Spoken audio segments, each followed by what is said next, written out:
हरे कृष्ण दंड प्रणाम। चैतन्य महाप्रभु के शिक्षा अमृत के बारे में विचार। ओम अज्ञानतिमिरान्धस्य ज्ञानांजन शलाकया चक्षुरुन्मिलितं येन तस्मै श्री गुरुवे नमः। नमो विष्णुपादाय कृष्ण प्रेष्ठाय भूतले श्रीमती भक्ति वेदांत स्वामिनिति नामिने। नमस्ते सरस्वते देवे गौरवाणी प्रचारणे निर्विशेषा शून्यवादी पाश्चात्य देशतारिणे। जय श्री कृष्ण चैतन्य प्रभु नित्यानंद श्री अद्वैत गदाधर श्रीवासदि गौर भक्तवृंद। हरे कृष्ण कृष्ण कृष्ण हरे हरे, हरे राम राम राम। चैतन्य महाप्रभु ने मायावाद का खंडन किया। उनका कहना है कि वेदांत सूत्र में उन्होंने एक एक मंत्र की व्याख्या की। उन्होंने ब्रह्म का अर्थ किया। ब्रह्म का अर्थ है सबसे बड़ा, अर्थात भगवान श्री कृष्ण। ब्रह्म शब्द से संकेत ही बृहत्तम तत्व 6 ईश्वरों से पूर्ण है। भगवान समग्र श्री क्रांति बल रूप ज्ञान तथा त्याग से परिपूर्ण है। प्रकृति पर प्रकट काल में श्री कृष्ण ने इन 6 ईश्वरों का पूर्णतम प्रकाश किया था। भगवान श्री कृष्ण के समान धनवान, विद्वान, सुंदर, बलिष्ठ, कीर्तिमान तथा त्यागी कोई भी नहीं था। अतः भगवान श्री कृष्ण ही परब्रह्म है। इसकी पुष्टि भगवत गीता में कहा गया है 10.12 में, परब्रह्म परम धाम, आप परब्रह्म तथा परम धाम है। इस प्रकार ब्रह्म से बृहत्तम तत्व निर्दिष्ट है जो भगवान श्री कृष्ण ही हो सकते हैं। परब्रह्म होने से वे परतत्व के आश्चर्य हैं। उनके ईश्वर श्री बल, यश, ज्ञान, त्याग व रूप के प्रकाश सर्वथा मायातीत है। सब वैदिक मंत्र और सूत्र निर्देश करते हैं कि उनसे संबंधित संपूर्ण वस्तु भगवत स्वरूप तथा मायातीत है। वेद में ब्रह्म शब्द से सर्वत्र भगवान श्री कृष्ण ही निर्दिष्ट होते हैं। बुद्धिमान ब्रह्म शब्द से तुरंत भगवान श्री कृष्ण का अर्थ लगाता है। भगवान श्री कृष्ण माया के गुणों से परे हैं, किंतु साथ ही वे सारे देवी गुणों से संपन्न हैं। परतत्व को निराधार मानना उनकी दिव्य शक्तियों को न मानना है।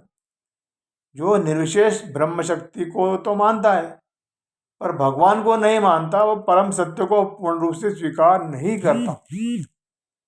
परतत्व को पूर्ण रूप से स्वीकार करना चिद्विलास को स्वीकार करना है। भगवान श्री कृष्ण का निर्देश न करने से निराकारवादियों की मान्यता अपूर्ण होती है। भगवान श्री कृष्ण के ज्ञान का वेद सम्मत मार्ग है भक्ति। भक्ति का प्रारंभ भागवत श्रवण से होता है। भक्ति की 9 पद्धति श्रवण, कीर्तन इत्यादि में श्रवण प्रमुख है। श्रवण, कीर्तन, स्मरण, अर्चन भगवान के द्वारा परम सिद्धि की प्राप्ति में इन सभी का उपयोग होता है। भगवत ज्ञान की इस पद्धति को अभिधेय अर्थात बद्धावस्था में भक्ति योग का साधन कहते हैं। वास्तव में अनुभव होता है कि कृष्ण कॉन्शियसनेस पुरुष अन्य भावनाओं में नहीं लगना चाहता। कृष्ण भावनामृत भगवान श्री कृष्ण के लिए प्रेम का विकास है। यही मनुष्य का पंचम पुरुषार्थ है। जब कोई इस दिव्य भक्तिमयी सेवा में यथार्थता लग जाता है तो वह साक्षात भगवान कृष्ण को अपने संबंध का आस्वादन कराता है।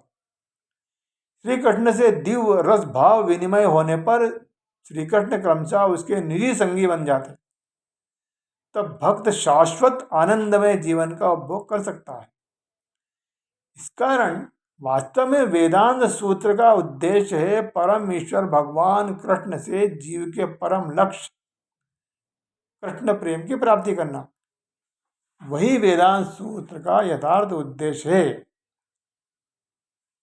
परब्रह्म को निराकार नहीं माना जा सकता, क्योंकि ऐसी स्थिति में ब्रह्म को भगवान के 6 ईश्वरों से युक्त नहीं कहा जा सकता। अखिल वेद पुराण कहते हैं कि भगवान अखिल शक्तियों से पूर्ण है। किंतु मूर्ख उनका तिरस्कार करके भगवान की लीलाओं का अपमान करते, निंदा करते उनकी। भगवान श्री कृष्ण के चिन्मय श्री विग्रह की भ्रांत व्याख्या करते हुए उसे माया का कार्य बताते। यह सर्वोपरि अपराध है, पाप है। जीव मात्र को मायावादी सन्यासियों से महाप्रभु द्वारा कहे हुए वचनों को मान लेना चाहिए। परम तत्व के स्वतंत्र स्वरूप का भागवत में वर्णन किया गया। हे प्रभु, मेरे द्वारा दृष्टिगोचर आपका यह चिन्मय रूप संपूर्ण दिव्यानंद का घनीभूत मूर्त रूप है।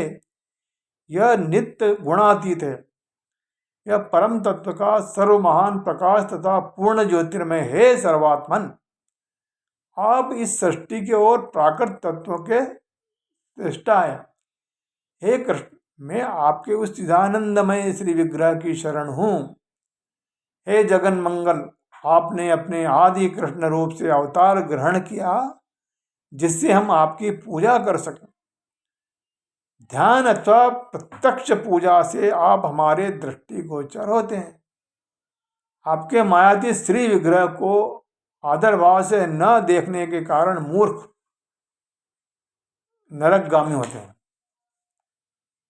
गीता में भी कहा गया है, अवजानन्ति माम मूढ़ा मानुषिम तनुमाश्रितम परम भाव मजानंतो मम भूत महेश्वर। जब मैं मनुष्य रूप में अवतीर्ण होता हूँ, मूढ़ मेरा उपवास करते हैं। उन्हें मेरे परम भाव एवं सृष्टि के ऊपर मेरी परम ईश्वरता का ज्ञान नहीं है। भगवत गीता में 16.19 में ऐसे मूढ़ एवं आसुरी स्वभाव वालों को नरकगामी बताया गया है। तान हम दृष्टा क्रूरान संसारेषु नराधमान क्षिपामजस्त्रमशुभाना सुरीष्वेव योनिषु। उन द्वेष करने वाले क्रूर कर्मी नराधमों को मैं निरंतर संसार समुद्र की विभिन्न आसुरी योनियों में गिराता रहता हूं। इस प्रकार चैतन्य महाप्रभु ने वेदांत सूत्र का मुख्यार्थ प्रकाशित किया। सारांश में यह समझना चाहिए कि अपनी मनोकल्पित धारणाओं को प्रस्तुत करके इन सब प्राकृत दार्शनिकों ने भगवान श्री कृष्ण की उपेक्षा करने का प्रयत्न किया, किंतु भगवान के अवतार महर्षि व्यासदेव ने इन सब दार्शनिक मनोधर्मियों का पूर्ण अध्ययन किया और उनके उत्तर स्वरूप जीवात्मा तथा स्वयं भगवान में संबंध स्थापित कर अंत में कृष्ण प्रेम प्राप्त कराने के कृष्ण भक्ति की महिमा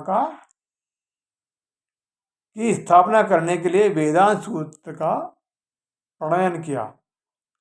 वेदांत सूत्र के प्रारंभिक सूत्र जन्माद्यस्यत का वर्णन व्यास देव द्वारा रचित श्रीमद् भागवतम में है।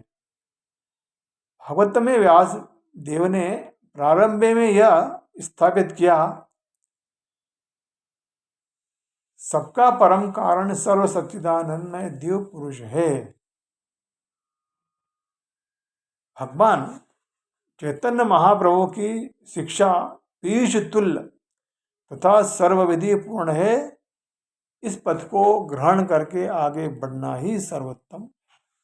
हरे